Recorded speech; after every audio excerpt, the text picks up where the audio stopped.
Hey, I'm Daniel. I spent 20 years as a professor of religious history. Then I discovered something that cost me my career, but I couldn't keep it to myself. What Spinoza found, it changes everything you think you know. You have celebrated December 25th your entire life, every year, without once stopping to ask where the date came from.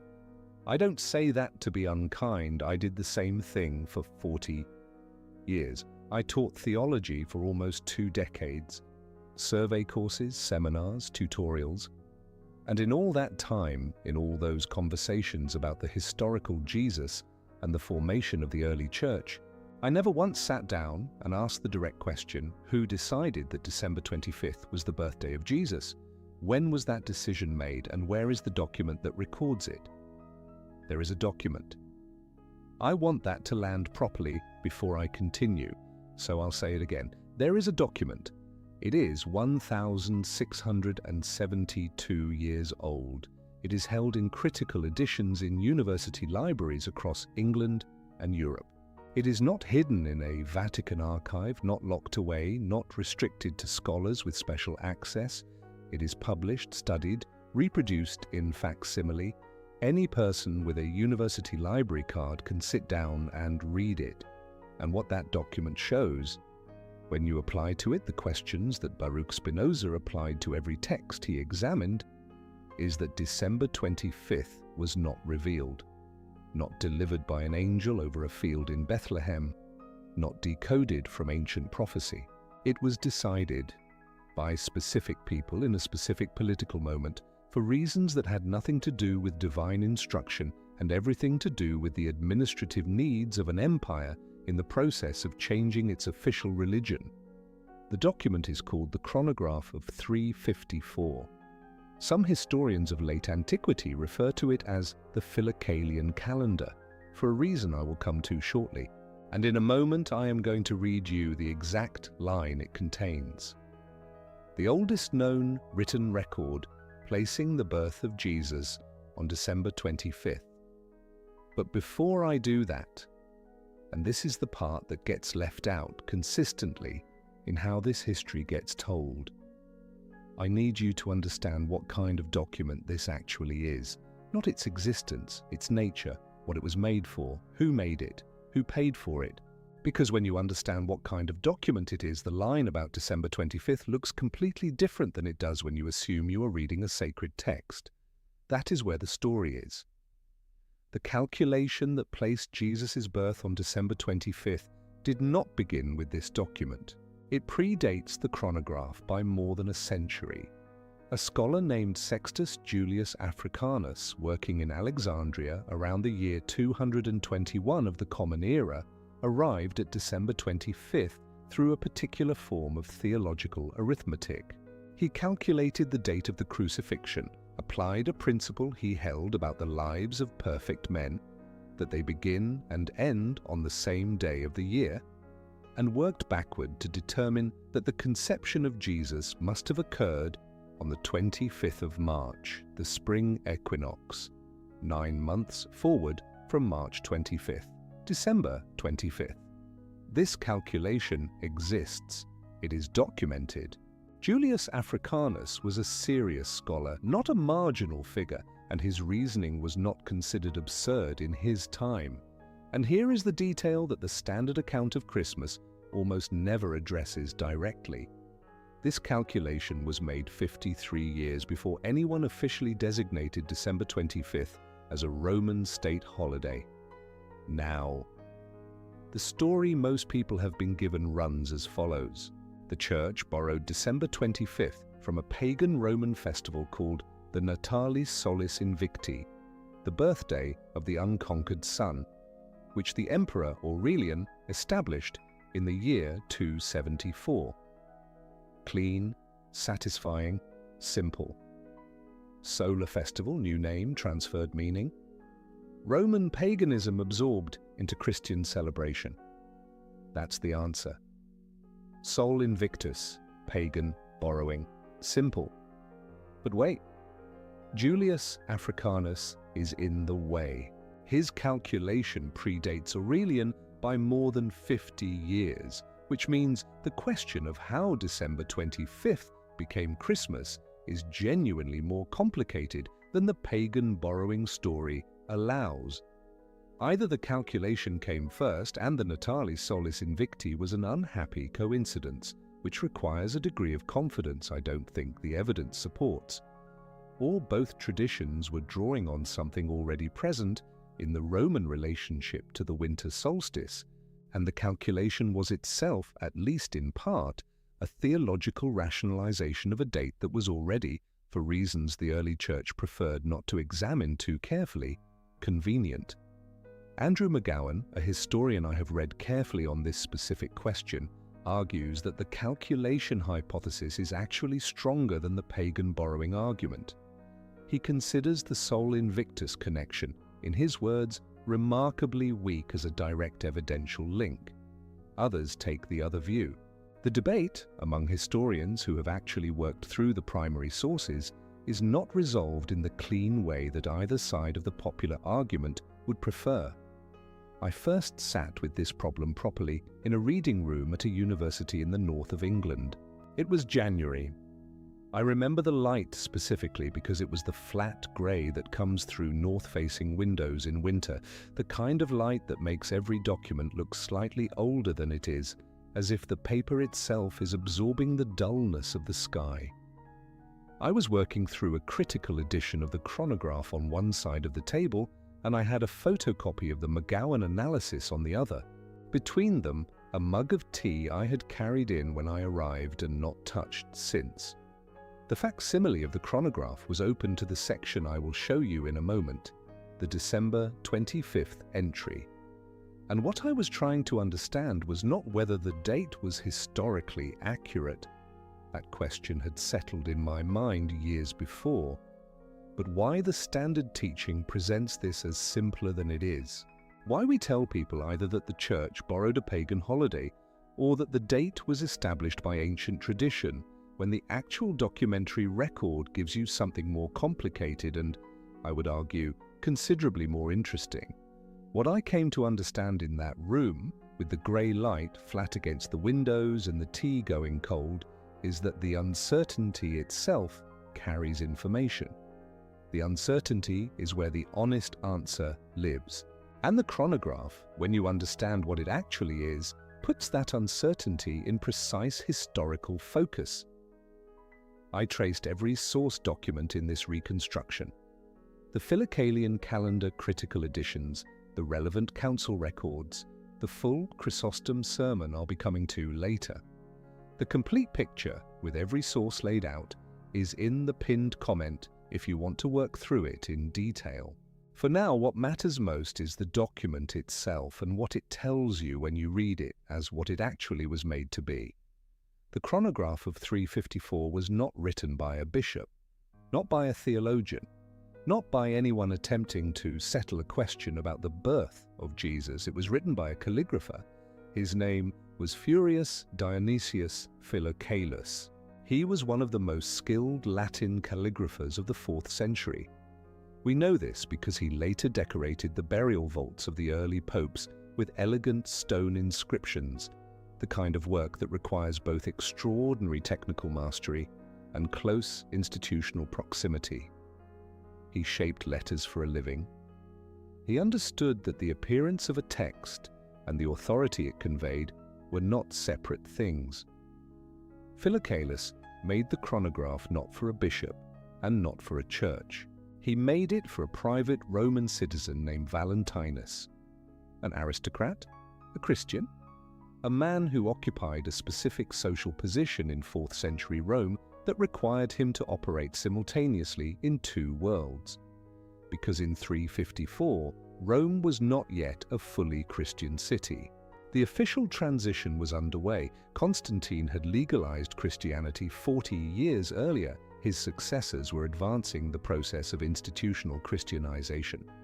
But the fabric of Roman civic life was still woven through with pagan obligations. The Roman calendar was full of festivals and commemorations that a citizen of standing was expected to observe or, at minimum, acknowledge. Valentinus needed to know when those dates fell. He also needed to know when the Christian commemorations fell.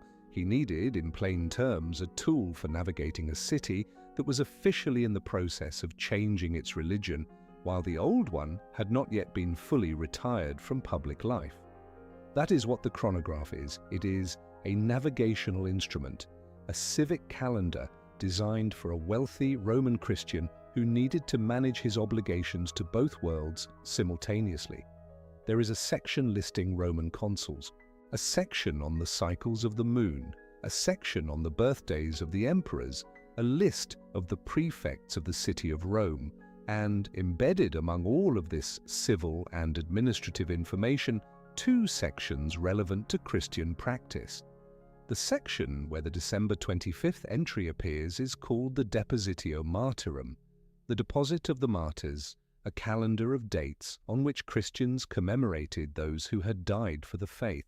The entry for December 25th reads in Latin 8 days before the calends of January, which is the Roman way of saying December 25th, and then, directly, born Christ in Bethlehem of Judea.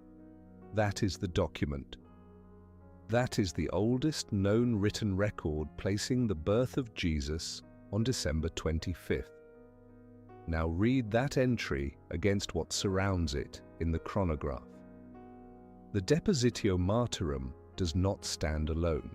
It appears alongside the Roman civil calendar, alongside the pagan festival dates that Valentinus also needed to track, alongside the administrative apparatus of a city that was still, in 354, navigating between two religious orders. December 25th, in the document that your Christmas comes from, sits in a text that is equally concerned with pagan solar observances and with Christian martyrology. What I'm about to show you about who commissioned this calendar, what it reveals about the political moment in which the date was fixed, changes how you read that entry. Once you see it, the document cannot go back to looking like a religious text. Philocalus was not a theologian. He was an artist. The man who paid for this calendar was navigating two gods at once. That is the document your December 25th comes from. But here is where the year matters more than anything else I have said so far. The chronograph was compiled in 354. The scholarly analysis I find most convincing places the composition of the Depositio Martyrum section specifically in the year 336, not 354, 336. 336 is the last year of the reign of the Emperor Constantine, the man who issued the Edict of Milan in 313, ending the systematic persecution of Christians throughout the Roman Empire, the man who presided over the Council of Nicaea in 325. Constantine died in 337, baptized on his deathbed. There is some historical weight in the fact that the emperor, most associated with the Christianization of Rome, deferred his own baptism until his final days. But that is a separate inquiry. The point that matters here is the year, 336. The December 25th entry was placed in a Roman Christian administrative calendar in Constantine's final year. In 337, the year after the Depositio Martyrum was composed, a man named Julius assumed the position of Bishop of Rome. Julius I, bishop from 337 to 352, is the figure to whom Christian tradition credits the formal confirmation of December 25th as the nativity date. What the Depositio Martyrum shows is that Julius confirmed something already in the administrative record when he took office. He formalized an entry that existed before he arrived.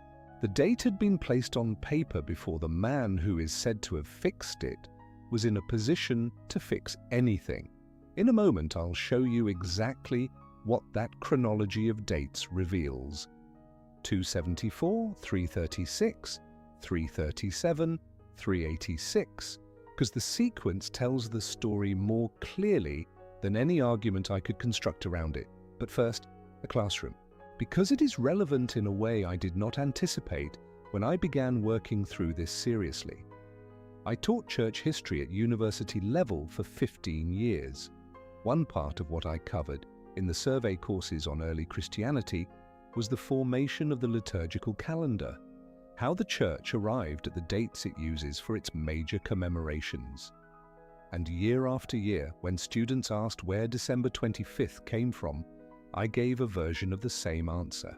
Something like, the early Church adapted existing Roman date conventions as part of its integration into Roman civic life, and the December 25th date was fixed in the 4th century in a process associated with the Constantinian period. Technically defensible, every element of it accurate as far as it goes.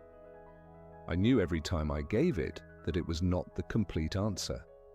What I was not saying, what I consistently chose not to say in the interest of getting on with the seminar, was that the first document placing the birth of Jesus on December 25th is not a religious text, that it was a civic calendar commissioned by a wealthy Roman aristocrat who needed help navigating two sets of religious obligations simultaneously, that the entry was placed in that calendar in the final year of Constantine's reign, at the precise historical moment when the empire's official transition from paganism to Christianity was still an ongoing project rather than a completed fact.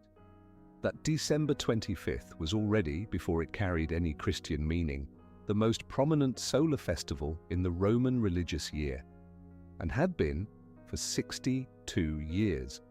I drove home after those lectures on grey roads with the radio off, telling myself the students had enough to work with. The complete answer would require more context than the hour allowed. I understand now that the incomplete answer was its own kind of concealment, not deliberate, not institutional, simply the small everyday accommodation that accumulates year by year into the shape of what gets transmitted and what doesn't. So, Constantine legalized Christianity. The Depositio Martyrum places December 25th in a Roman Christian administrative record in 336. Julius I confirms the date when he takes office in 337. Simple administrative continuity, calendar formation during a period of imperial transition. Is that the whole picture? No. Spinoza asks the third question. Spinoza's method, as he laid it out in the Tractatus Theologico-Politicus in 1670, is built on three questions that he applied to every document he examined. Who wrote it? For whom? And when? Not as gestures of skepticism, as acts of precision. Applied to the chronograph, those questions resolve clearly. A calligrapher wrote it for a wealthy aristocrat navigating civic obligations in the final year of Constantine's reign. But applied to the December 25th decision itself, the decision that Philocalus was merely recording, the decision behind the entry, the third question opens something considerably larger. For whom was December 25th designated as Christmas? Not for Valentinus, specifically. He already had a calendar to work with. The decision served something larger than one aristocrat's scheduling needs. It served the broader project that Constantine's entire religious policy had been pursuing since 313. The integration of a rapidly growing Christian community into the administrative and civic fabric of Roman life without fracturing either the community or the empire. The population of Rome in 336 had been marking December 25th as the Natalis, Solis Invicti, the birthday of the unconquered sun, since Aurelian established it in 274, 62 years, two full generations of families gathering on the same date, observing the same turn of the season, marking the point at which the shortest day gives way to the returning light. That is not a festival you displace with a decree. It has the texture of the inescapable, fathers who attended as children bringing their own children, the same cold, the same fire, the same collective sense of a darkness that does not last. Spinoza writes the mechanism with characteristic precision. those who wish to persuade a people clothe their teaching in the customs of those they wish to persuade. He was writing about Moses and the Mosaic Constitution, but the principle he describes belongs to no single institution and no single century. It is the ordinary logic of how religious change survives when it is managed rather than imposed. You do not demand that the people abandon what they know. You stand in the place they are already gathered and offer them a new name for why they are gathered. December 25th was already a gathering. The church offered it a different story about what the gathering meant. That is not a conspiracy. It is not dishonesty in any straightforward sense. It is the predictable logic of institutional religion managing a cultural transition. Spinoza would not have been surprised. He documented the mechanism precisely because he expected it, and he expected it because he had read enough history to know that every institution of sufficient age and ambition produces the authority it needs in the form that the moment makes available. What John Chrysostom does 50 years after the Depositio Martyrum is the clearest demonstration I know of what that mechanism looks like in action, and I need to tell you about it with some precision. In December of 386, 50 years after the December 25th entry, was placed in the Roman Christian administrative record. The theologian John Chrysostom preached a sermon in Antioch. It was the first formally recorded public Christmas sermon in the history of the Church. His Greek was exceptional. His rhetorical command was, by any reasonable measure, considerable. He understood what he was doing with language. In that sermon, Chrysostom did not say, "December 25th is a date we established 50 years ago to coincide with a Roman solar festival and to regularize the nascent Christian liturgical calendar." He said the opposite.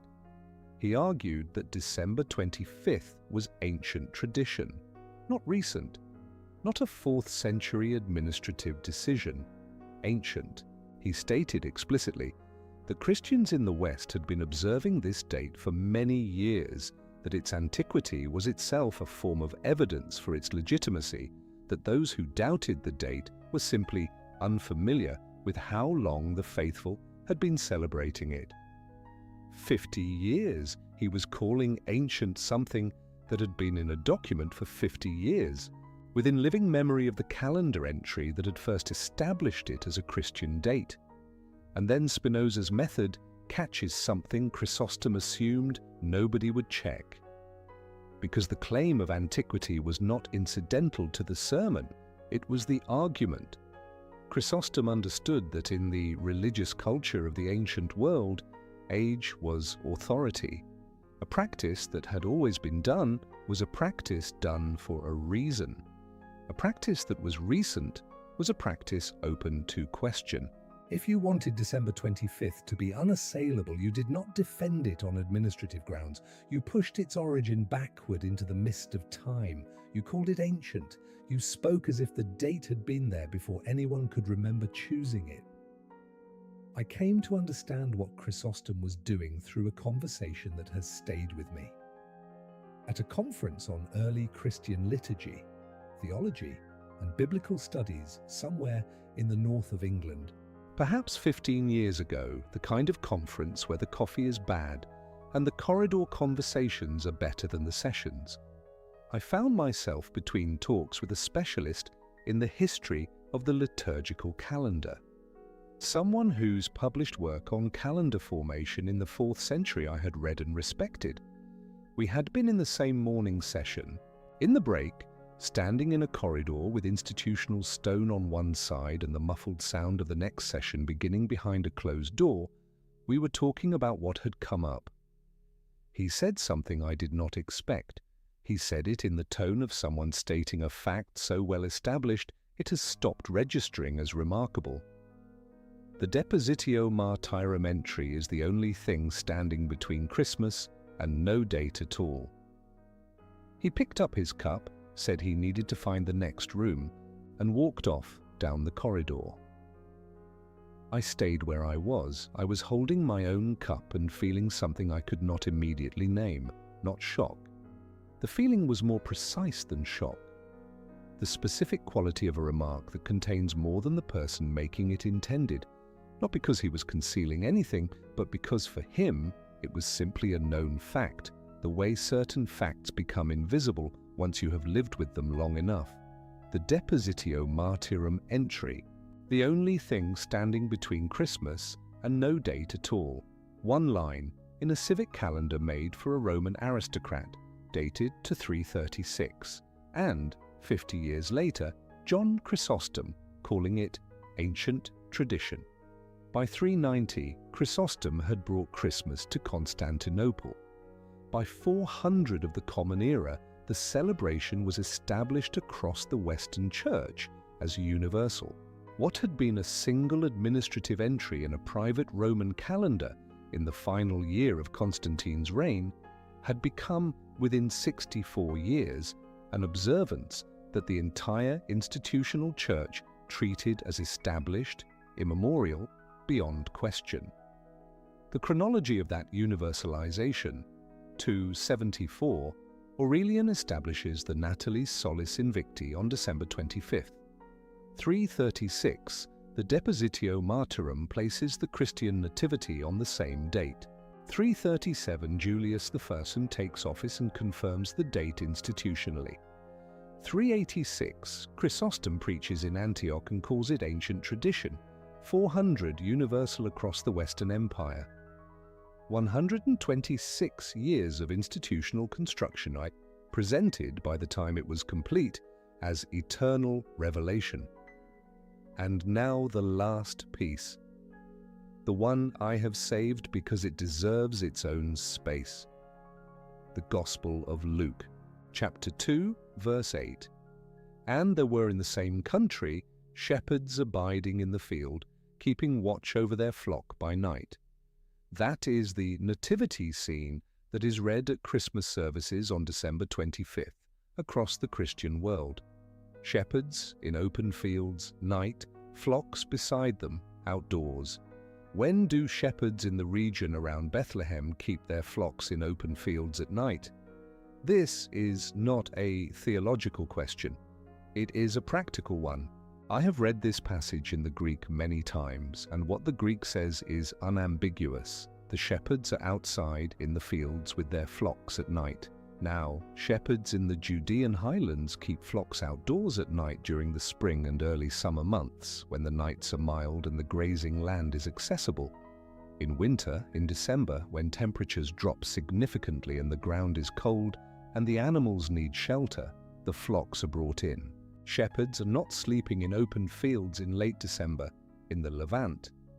They are not there in the text's own implied season.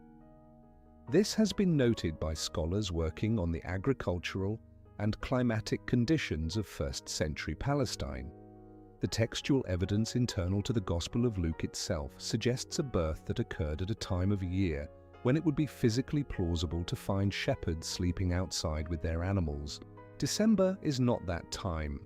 The early Christians, for several centuries, did not celebrate birthdays. They considered the practice pagan. Origen, one of the most significant theologians of the 3rd century, explicitly condemned birthday celebrations. There is no record of any Christian community observing a nativity commemoration in December before the period of the Constantinian calendar reforms. The celebration came later. It came with the administration. It came with the Depositio Martyrum entry of 336. Think carefully about what that means. The sacred text that is read at every Christmas service on December 25th, the shepherds in the fields watching their flocks by night, describes conditions that are inconsistent with late December in the Judean hills. The sacred text and the date chosen for the sacred text do not agree with each other. And the reason they do not agree is that the date was not chosen because it reflected what Luke described. The date was chosen because the population was already gathering for something else on that day, and a date the population already gathered for was worth considerably more to an institution managing a religious transition than any historically accurate alternative. December 25th is not a discovery, it is a decision. And the man who made that decision, or rather, the institutional apparatus that made it, needed a date the people were already celebrating. They had one. It was the longest night tipping back toward the light. It had been that for 62 years before anyone attached the name of Jesus to it. I have sat with this for a long time. The emotion it produces in me is not quite what I expected. Not indignation exactly, though there is some of that, I won't pretend otherwise. It is something more specific, something quieter. The feeling of a very long sequence finally resolving into its correct shape. The sense of understanding not just what happened, but why it could not have happened differently, given the people and the pressures and the moment. There is a part of me that wishes the answer were simpler in either direction. That December 25th were either clearly, demonstrably, the actual birth date, or clearly and simply a theft from Aurelian's solar festival. The historical truth is messier than both of those comfortable stories. The calculation of Julius Africanus is real. The Natalis Solis Invicti is real. The Depositio Martyrum entry is real. The political context of Constantine's final year is real. All of these things are real at once, and they do not resolve into a single clean narrative. They resolve into what actually happened. A date was fixed in a specific political moment for reasons that were partly administrative, partly pragmatic, partly shaped by calculations that had been circulating for a century, and the whole machinery of institutional repetition then did what it always does. It turned a decision into a tradition. It turned a tradition into a revelation. It turned a Roman civic calendar entry from the year 336 into the fixed and sacred birth date of the Son of God. 3 years working through these source documents, I put the complete reconstruction together. Every step, every document, the full Chrysostom sermon in context, the Philocalian calendar, critical edition analysis, why the calculation hypothesis doesn't resolve the question as cleanly as McGowan would prefer. All of it in one place. If you've been following this work, the pinned comment has everything.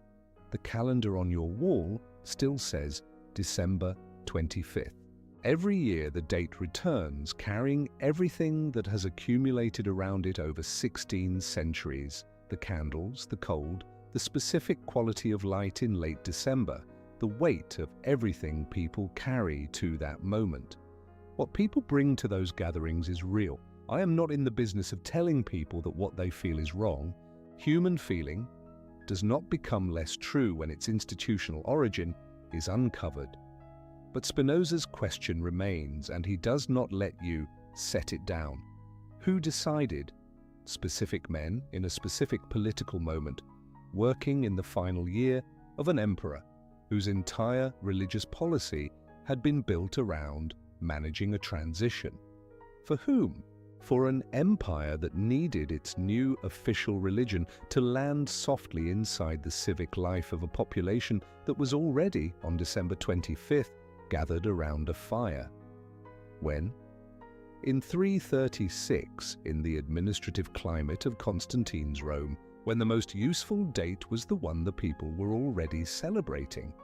The shepherds were in the fields, in the spring or the early summer, in a Palestinian night warm enough to sleep under open sky with the animals nearby. They were not in December. Not from the sky above Bethlehem. From an office in Rome. And now you know. If you're watching this, maybe you felt something isn't right about what you were taught. The stories don't add up. The history doesn't match. I've been there, and Spinoza gave me the answers. Stay with me to the end.